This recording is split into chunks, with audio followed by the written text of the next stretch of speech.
Good morning. I'm going to do a cold start for you. And this is the 69 Mach 1.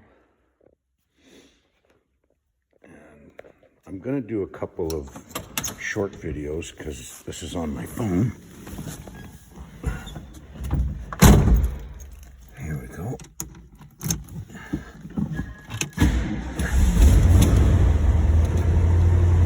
So, I know that there's a temperature gauge. Tach works, speedo works, odometer works, gas gauge works. Even the radio works. There's a huge file on this car. There's the original invoice. And I mean, all the bills from when the car was